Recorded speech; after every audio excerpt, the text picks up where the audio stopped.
नमस्कार। मैं वीरेंद्र मिश्रा आपके सामने आज से तबले से संबंधित कुछ जानकारियां शेयर कर रहा हूं। उम्मीद है कि नए जो तबला सीखने वाले हैं उन्हें इससे काफ़ी लाभ मिलेगा। सबसे पहली बात, हम को जानकारी होनी चाहिए कि तबले की उत्पत्ति कैसे हुई। जहाँ तक मेरी जानकारी है उत्पत्ति के संबंध में, तबले से पहले पखावज बजाए जाते थे। पखावज के ही बोल गाना, नृत्य या संगत में प्रयोग किया जाता था। बाद में कुछ लोगों ने इसमें थोड़ा सा परिवर्तन किया और पखावज को दो भाग में परिवर्तित कर दिया। उसका बायां तरफ को तबले का बायां हो गया और दायां तरफ तबले का दायां। इसको एक को तबला, दूसरे को डिग्गा कहा जाता है। कुछ लोग इसे दायां बायां भी कहते हैं। ये तो हो गई कि कैसे तबले की उत्पत्ति हुई। हम थोड़ा शॉर्ट में आपको संक्षेप में कुछ बता रहे हैं और इसका विस्तृत बहुत बात है, उसमें मैं नहीं जाना चाहता हूँ। इसके बाद तबले को की उत्पत्ति किसने की, इस पर सही जानकारी शायद कहीं हो, लेकिन मुझे तो नहीं है। मुझे जो जानकारी है कि सिद्धार्थ खां जो दिल्ली घराने के संस्थापक माने जाते हैं, उन्होंने तबले के बोल में और तबले के ढांचे में कुछ परिवर्तन कर इसे आधुनिक रूप दिया है। और आधुनिक रूप जो आज तबले का देख रहे हैं, जो तबले में बोल बज रहे हैं, वो सिद्धार्थ खां साहब का ही देन है। उन्होंने दिल्ली घराने की नींव रखी। उसके बाद उनके पुत्र मौदू खां व बख्शू खां साहब ने लखनऊ घराने की नींव रखी। इसके बाद बख्शू खां साहब के दामाद हाजी साहब विलायत अली खां, जिसे हाजी साहब भी कहते हैं लोग, उन्होंने फर्रुखाबाद घराने की नींव रखी और दिल्ली घराने के ही गुरु शिष्य परंपरा में सीखे हुए उस्ताद सिताब खां के शिष्य कल्लू खां और मीरू खां साहब ने दिल्ली घराने की नींव रखी। इसके बाद पांचवा घराना जो दिल्ली घराने से संबंधित है और अंतिम घराना इसी को कह सकते हैं, वो है बनारस घराना। बनारस घराने की नींव पंडित राम सहाय जी ने रखी। वो जो है लखनऊ घराने के उस्ताद मौदू खां साहब के शिष्य थे। उन्होंने पंजाब घराने की नींव रखी। पंजाब घराने में उनके बाद कई बड़े बड़े उस्ताद हुए और इसके बाद एक घराना आता है पंजाब घराना, जो दिल्ली घराने से जिसका कोई बहुत सरोकार नहीं रहा है। यह स्वतंत्र घराना है जिसकी नींव उस्ताद फकीर बख्श साहब ने रखी है। इसमें अभी जो है अल्लाह रखा साहब के पुत्र जाकिर हुसैन साहब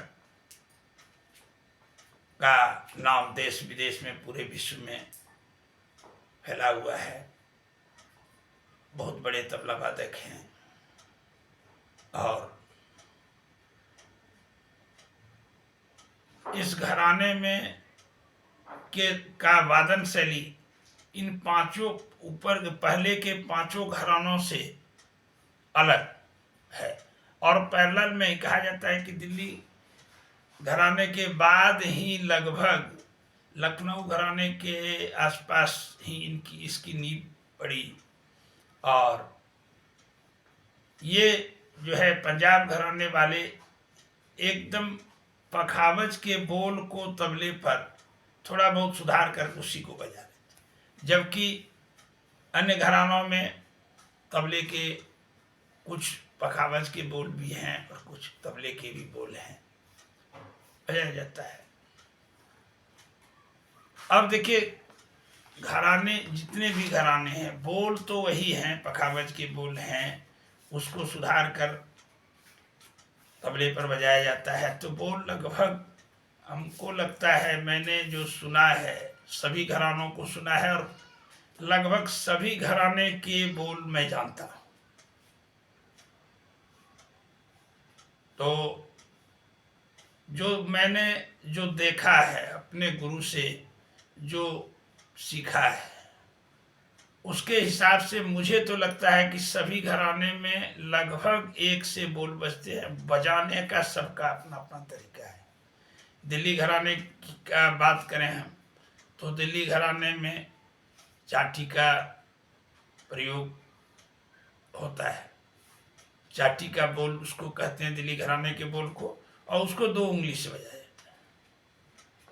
जितना भी ओरिजिनल आप दिल्ली घराने के बोल देखेंगे वो 2 उंगली से बजते हैं। ये बात अलग है कि बाद में लोगों ने वहाँ के उस्तादों ने अलग अलग प्रयोग किया। और सबसे बड़ी बात है कि इसमें आप भी हो सकता है कि कल कुछ प्रयोग करके कुछ नया चीज ला सकते हैं। अब देखिए कि पंजाब घराने के उस्ताद जाकिर हुसैन साहब धादिन हिंदा को अलग ही तरीके से बजाते हैं। बनारस में हमारे दादा गुरु अनोखे लाल जी, जिनको नादिन दिना का जादूगर कहा जाता था, उनका बजाने का अलग अपना स्टाइल है। धीर धीर कीर्तक जो वो बजाते थे, किसी का धीर धीर कीर्तक वैसा नहीं बजता था, लेकिन बहुत लोगों ने उनके बोलों का भी अनुकरण किया, बजाया, अच्छा बजाया। ये नहीं कहता हूँ कि किसी ने कमजोर बजाया, खराब बजाया, लेकिन उनका बजाने का अलग तरीका था। अब हबीबुद्दीन खान साहब जो तबला बजाते थे, उनके शिष्य भी बजाते हैं। दूसरे घराने वाले भी उनके बोलों को बजाते हैं, लेकिन उनके घराने वाले जो उस बोल को बजाते हैं वो बोल आपको दूसरी जगह नहीं सुनने मिलेगा। तो ये बात रही कि घराने की बात, बजाने की परंपरा। अब देखिए अजराड़ा घराना आढ़ी लय के लिए, आढ़ी लय के बोलों के लिए जो है प्रसिद्ध माना जाता है। यदि कहीं कोई आढ़ी लय का बोल बजाता है तो कहता है क्या ये अजराड़ा घराने का बोल है क्या? तो अजराड़ा घराने वाले ने मेहनत किया, उसको अपने तरीके से बोल को सभी बोल वो बजाते हैं, लेकिन उनका प्रसिद्ध जो है वो आड़ी लेकर है। अब देखिए अहमद जाम थिरकवा साहब फर्रुखाबाद घराने से जो है संबंध रखते थे, लेकिन उनको सभी घराने का बोल वो उसी तरह से बजाते थे जिस तरह से फर्रुखाबाद घराने का बजाते थे। तो उनकी अपनी विशेषता थी। अब गुदई महाराज कह लीजिए बनारस वाले, उनका भी बजाने का अलग तरीका था। तो सबका अलग अलग हिसाब था। सबका अलग अलग बजाने का तरीका है। आपको मेरी राय है कि यदि बढ़िया तबला वादक बनना है तो इसके लिए आपको बढ़िया तबला वादक से सीखना पड़ेगा। यदि आप बढ़िया तबला वादक से नहीं सीखते हैं, जैसे तैसे तबला वादक से सीखेंगे तो उनको खुद आता ही नहीं है, हमको कुछ आता नहीं है तो आपको हम क्या बता सकते हैं। हमको तो जो आता है वही बताएंगे ना। अब यहाँ तो मैं देखता हूँ कि कई तबला वादक, बड़े तबला वादक गुरु बन गए, उनको तबला पर हाथ रखने नहीं आता है। वो शिष्य को बताते हैं, कैसे बताएंगे, जैसा आप जानते हैं उससे भी कमज़ोर बताएंगे। मैं जितना जानता हूँ, अगर मुझसे आप सीखेंगे तो हमसे कम सीखेंगे, अधिक नहीं सीखेंगे। मैं ईमानदारी से आपको बता रहा हूँ। मैं कोशिश करूँगा कि आपको सभी घराने के बोल बारी बारी से बताने का कोशिश करूँगा। लेकिन मैं आपको फिर सलाह देता हूँ कि आप ये अगर सोचते हैं कि YouTube देख करके हम बड़ा तबला वादक हो जाएंगे तो ये संभव नहीं है। आपको किसी गुरु से, अच्छे गुरु से शिक्षा लेनी पड़ेगी, और किताब से देख करके तबला बजाने से कोई तबलिया नहीं हो सकता है। तो आइए अब तबले के विषय में हम जानकारी लेते हैं।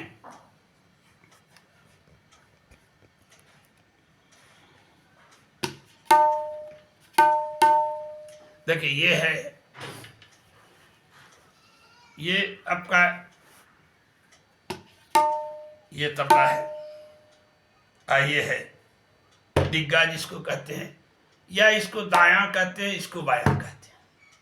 तो इसमें ये पुड़ी कहलाता है, इसका भी ये पुड़ी कहलाता है। इस पुड़ी में ये स्याही है, ये मैदान है, और ये चाटी है, इसको गजरा कहते हैं। ये देख रहे हैं ये बद्दी है, ये इसमें गट्टा लगा हुआ है। तबला मिलाने के लिए इस गट्टे को ऊपर नीचे करके तबले को सुर में लाया जाता है। और देखिए इसको नीचे ऊपर करके सुर में लाया जाता है, वो अलग विषय है। अब आपको यहाँ भी ये भी देख लीजिए, बाया में भी ये स्याही है, ये मैदान है, ये चाटी है, ये गजरा है। बाया में स्याही और मैदान का अधिकतर प्रयोग होता है। कुछ लोग यहाँ भी ये मारते हैं, यहाँ पे भी मारते हैं, लेकिन अधिकतर प्रयोग यही दोनों का होता है। और इसमें जो है ये तीनों का प्रयोग होता है। अब हम आपको एक ऐसा बोल जो लगभग सभी घराने के प्रारंभिक शिष्यों को सिखाया जाता है, वो तीन ताल 16 मात्रे का है। उसमें उसके बोल है धा धिन धिन धा धा धिन धिन धा धा तिन तिन ता ता धिन धिन धा। ये इसमें 16 मात्रा है, 4 विभाग है। पहली मात्रा पर सम है, और 9वीं मात्रा पर, ये 9वीं मात्रा है, यहाँ खाली। जैसे देखिए इसमें 2 भाग हो गए, एक को बंद कहते हैं, खुला बोल कहते हैं, दूसरे को बंद बोल कहते हैं। खुली और मुंदी, हमारे गुरु ने बताया इसको खुली और मुंदी। खुली में आता है धा धिन धिन धा धा धिन धिन धा, ये 8 मात्रा खुली में, 8 मात्रा मुंदी में। धा तिन तिन ता ता धिन धिन धा। अब तबले पर आते हैं। तबले पर सबसे पहले हम बोल निकालें कैसे, तो ये चाटी पर ये दायां हाथ से ये ना, और ये ता ना ता, ये इसी पर चाटी पर निकलता है। ती ये तीनों उंगली को जोड़कर, या दिल्ली घराने में एक उंगली से ही ती बजाता है, इस उंगली से बजता है ती, और ये बजा ती ता, ये बजता है। उसके बाद ये टे, इस उंगली इस हाथ से ये के की, ये बजता है। अब हम उसके बाद एक बोल है तुन, ये स्याही पर तुन, यहाँ भी लोग मारते हैं, कुछ लोग यहाँ मारते हैं, और कुछ लोग ऐसे मार देते हैं। तो ये असली तुन ये है ना, ये तुन पूरा खुला बोल है। हाँ, तो अब देखिए इसमें एक ये जो बोल है मैंने बताया, ये 3 ताल का कायदा जो सभी शिष्यों को, प्रारंभिक शिष्यों को सिखाया जाता है, उसमें है धा धा ते ते, धा धा, तुन ना, ता ता, ते ते, धा धा, धुन ना। ये मैं दिल्ली के हिसाब से बता रहा हूं। अब इसको बजा कर देखिए, पहला बोल, ये ता ए, बजाने से धा बजेगा, धा, फिर धा धा। तो ये मैंने बता दिया कि ये जो है, इसको, इस उंगली को स्याही पर चिपका कर रखना है। ते ते, ये उंगली से, और फिर टे जो है इससे, टे टे टे। अब देखिए ये 4 मात्रा का कैसे बना, हा हा टे टे। ये फिर से देख लीजिए, हा हा टे टे। इसके बाद ये 2 बार बजेगा, ये एक बार बजा, हा हा टे टे।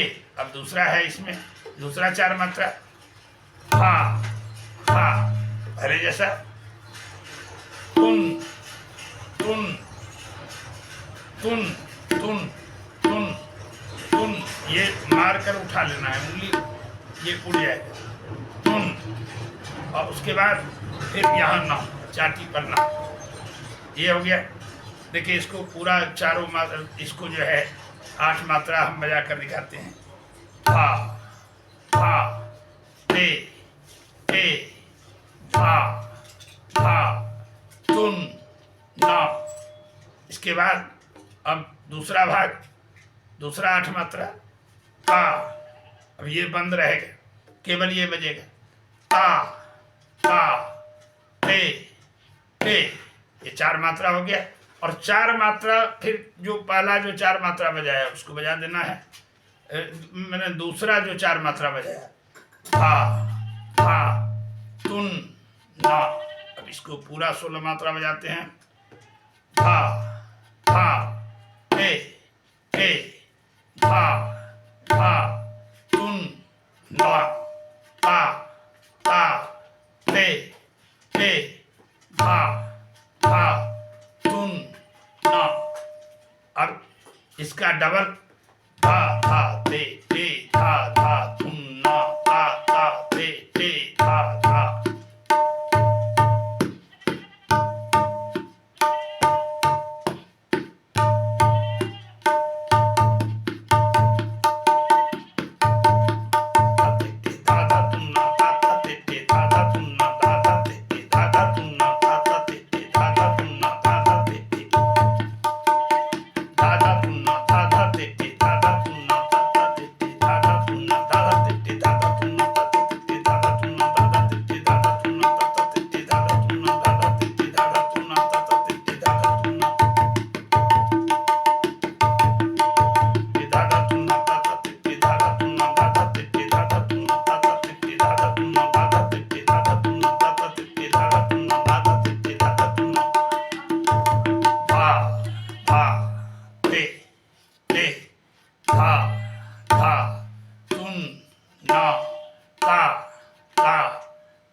अच्छी तरह से देख लीजिए, मैं स्लो में इसको बजा कर दिखा रहा हूँ। सबसे बड़ी बात है कि आप बोल हाथ का रख रखाव, देखिए हाथ का मेरा रखने का तरीका, ये उंगली स्याही पर रहेगी, ये उंगली जो है ये चाटी पर, ये उंगली दोनों, ये देखिए दोनों उंगली जो है, ये दोनों उंगली को आपको एकदम ऐसे रखना है सटाकर, तो फिर बाकी बढ़िया बजेगा। देखिए ये बजेगा जैसे इसको मैंने, देखिए बजाने का हिसाब है। अब शुरू में आपको प्रारंभ में थोड़ा सा दिक्कत होगी, आवाज़ बढ़िया नहीं आ सकता है, लेकिन धीरे धीरे अभ्यास करने से हो जाएगा। हमको भी जो है इसको बजाने में प्रारंभिक तौर पर, मैं भी जब शुरुआत तौर पर था तो मुझे भी बहुत समय लगा था इसको सीखने में, तो आपको भी समय लगेगा, लेकिन वीडियो देखते रहिए, इसको बजाइए, बहुत दिक्कत नहीं है। अगर प्रयास करेंगे तो आप हमसे बेहतर बजा सकते हैं। धा धा ते ते धा धा तुन ना ता ता ते ते धा धा तुन ना।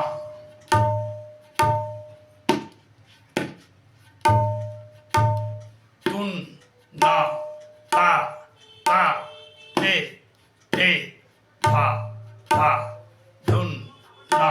देखिए सबसे बड़ी बात कि इसका जब डबल जब करेंगे हम, तो बोल आवाज जो है वो वजन कम नहीं होना चाहिए, एकदम एक जैसा, जिस तरह से हम बराबर लाइन बजाते हैं उसी तरह उसका डबल बजेगा, चौगुन बजेगा, तो फिर वही जो कि अगले को बोल समझ में आ जाए। अब कुछ लोग बजाते हैं कि आप सिंगल में तो उसकी बोल को समझ सकते हो, बाद में जो है जब वो चौगुन जाता है तो आपको पता ही नहीं चलता वो क्या बजा रहा है, तो वो नहीं। अब देखिए इसका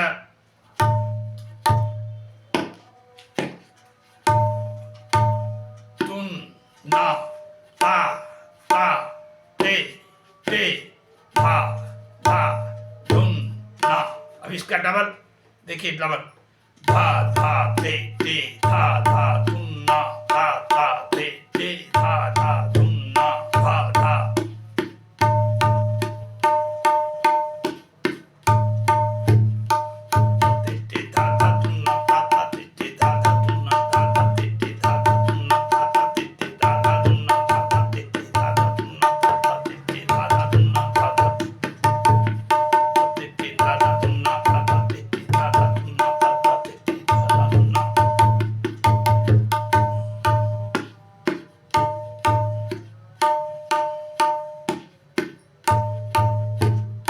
अब इसका तिहाई धा धा ते धा धा धा ते धा धा धा ते धा।